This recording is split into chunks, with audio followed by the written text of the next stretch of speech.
La teoría es sumamente importante en la búsqueda de comprensión de un tema específico. Este es el primer video de 3 que van a tratar sobre funciones cuadráticas. Te lo recomiendo antes de pasar a ejercicios prácticos. Así que toma lápiz y papel porque yo te lo explico. Bienvenidos a All You Need. Comenzamos.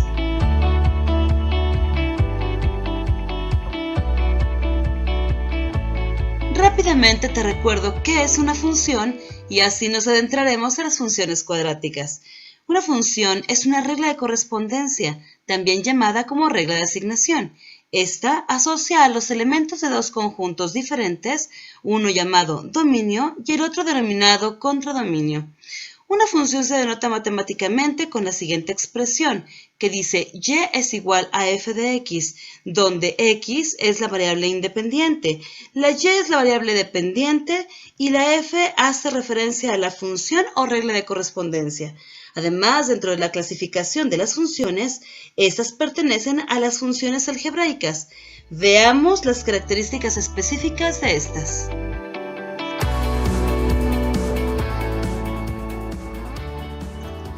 Las funciones cuadráticas vistas desde el punto de vista algebraico, sabemos que pueden adoptar alguna de las formas siguientes cuando son explícitas. Pueden ser puras cuando son representadas por la expresión f de x es igual a más menos ax al cuadrado más menos c. También pueden ser mixtas cuando tienen la forma f de x es igual a más menos ax al cuadrado más menos bx. Y por último pueden ser completas cuando se ajustan a la expresión f de x es igual a más menos ax al cuadrado más menos bx más menos c. Pero en todos estos casos, la a, la b y la c son variables que son consideradas como constantes. Esto quiere decir que se cambian por cualquier valor del conjunto de los números reales en diferentes problemas y situaciones, mientras que la x permanecerá siendo siempre x, para que nosotros le demos un valor específico y la función entonces podrá ser evaluada y así, realizando las operaciones indicadas, la y podrá tener por fin un valor específico. Algunos de los ejemplos que vamos a poder ver son como este, f de x es igual a 2x al cuadrado más 5, donde tú puedes ver que esta expresión se ajusta a una forma mixta de nuestras funciones cuadráticas. Como otro ejemplo te propongo f de x es igual a menos un cuarto x al cuadrado más 6x menos 1. Este hace referencia a una función de tipo completa. Ahora, tú puedes ver que todas y cada una de estas expresiones tienen como número máximo en su exponente un grado 2. Por eso es que, en consecuencia, se trazará una parábola. En nuestros ejemplos vemos que podemos encontrar a la a representada como un 2 o como un menos 4.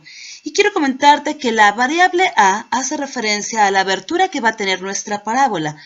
Si nuestra a es positiva, entonces va a mirar hacia los más infinitos. Eso quiere decir que la abertura va a quedar vista como si fuese una u. Sin embargo, si la abertura va hacia abajo es porque nuestra a es negativa. Quedará viendo nuestra parábola hacia los menos infinitos. También podemos encontrar una variable c, que son estos términos independientes que en estos casos se trata del más 5 y el menos 1. Estas son representadas como las ordenadas al origen, pues son los puntos de intersección en donde nuestras parábolas chocan o cruzan con el eje de las y. Decíamos entonces que las funciones cuadráticas trazan al momento de ser graficadas una parábola, pues esta parábola tendrá a su vez un vértice que es el punto exacto en donde la curva cambia de dirección. Este vértice cumple con las características de todo punto graficable y la principal es que para poder ser graficado o conocer cuál será su ubicación exacta, deberemos encontrar sus coordenadas x y y. Para tal propósito podemos valernos de fórmulas o procedimientos que nos permitan encontrarlos. Para determinar la coordenada en x del vértice, podemos emplear la fórmula bx es igual al cociente menos b sobre 2a. Esto te va a arrojar el resultado que corresponde a la coordenada x de todo tu vértice, pero faltaría encontrar la y. Para tal efecto podemos valernos de dos métodos diferentes. El primero es simplemente el resultado que obtuve aquí sustituirlo en cada una de las x de mi función original. Y esto te dará el resultado faltante para poder graficarlo en tu plano cartesiano. Pero si no te acomodas con ese método, puedes utilizar simplemente la fórmula que te va a orientar a ese resultado, que es el cociente de 4ac menos b al cuadrado sobre 4a. Estos valores los vas a tomar de tu función original. Si tú lo tienes ordenado de mayor a menor grado, entonces cada uno de los coeficientes que acompañan a las variables van a poder estipularse como a, b y c, y esos serán sustituidos en cada una de estas variables. Después de procesar las operaciones indicadas, te llevarán al resultado final que te completarán tu coordenada. Al final, tú elegirás el método que más te guste. Y por último, a los puntos de las parábolas que intersectan o cortan con el eje de las x o el eje de las abscisas se les llaman raíces de la parábola. Estas son en realidad vistas como soluciones de mi función cuadrática. Vamos a ver en un contexto geométrico donde se aplica todo esto mencionado hasta este momento.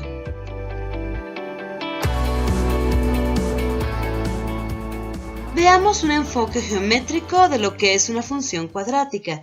Antes que nada, para graficarla, necesitamos un plano cartesiano en donde podamos expresar las dos variantes de parábolas que podemos trazar con estas. Son estos dos planos cartesianos separados por una línea imaginaria. En esos planos cartesianos lo que te estoy mostrando son dos rectas, ¿verdad? Que va desde el menos infinito al más infinito, la que es horizontal, y la vertical de la misma manera, más infinito al menos infinito. Las horizontales hacen caso a las x, que son las abscisas, donde se representa el dominio, y las verticales hacen caso a las ordenadas, que justamente es donde se representan las y's, y de aquí se saca el rango. Eso ya lo he explicado en otros videos, sin embargo, te lo explico nuevamente aquí. Ahora, habíamos mencionado que las constantes que ocupan las variables a nos indican el tipo de abertura que tendrán estas parábolas. Por lo tanto, si yo tengo en mi expresión un más a, es decir, mi a es positiva, la abertura será hacia arriba, mientras que en este caso yo expreso mi parábola hacia abajo porque mi a es negativa. Mirando cada una correspondientemente a los más infinitos o a los menos infinitos según sea el caso, ¿verdad? Ok. De aquí se genera también el vértice. Ya decíamos que el vértice es justamente el punto exacto en donde cambia la curva de dirección. Pues bien, cada vértice tiene unido a sí mismo un par de coordenadas que podrás calcular como te mencioné en la lámina anterior. Estas vértices indican si la parábola forma un mínimo o un máximo, dependiendo del caso, y esto será uno o el otro, jamás los dos en la misma gráfica. Será un mínimo cuando la abertura apunte hacia los más infinitos y un máximo cuando la abertura apunte a los menos infinitos. También tenemos las raíces, que es en donde intersecta la parábola con el eje de las abscisas, que a su vez también tienen coordenadas. Estas coordenadas se expresan siempre con cero desplazamiento en y el desplazamiento en x dependiendo de donde esté ubicado el cruce de las parábolas con respecto a las abscisas. Por otro lado, también podemos observar el desplazamiento en el comportamiento de las gráficas, tanto en el eje de las abscisas como en el eje de las ordenadas.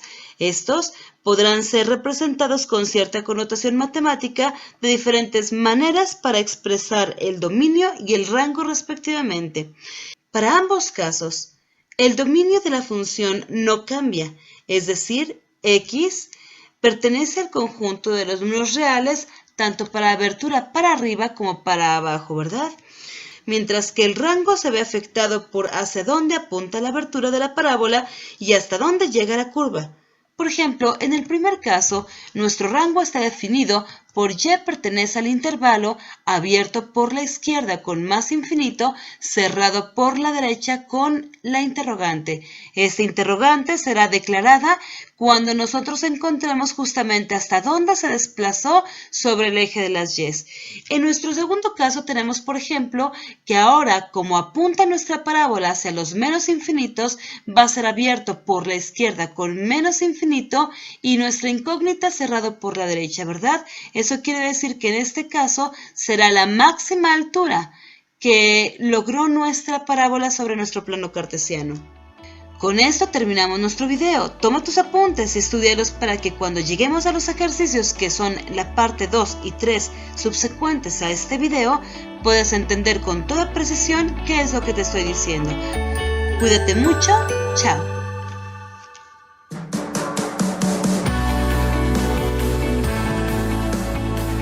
Una vez más te agradezco por estar compartiendo este espacio conmigo y juntos cada día aprenderemos más. Suscríbete por favor si aún no lo has hecho y te pido que compartas, me apoyes con un like y actives la campanita para que recibas nuevas notificaciones.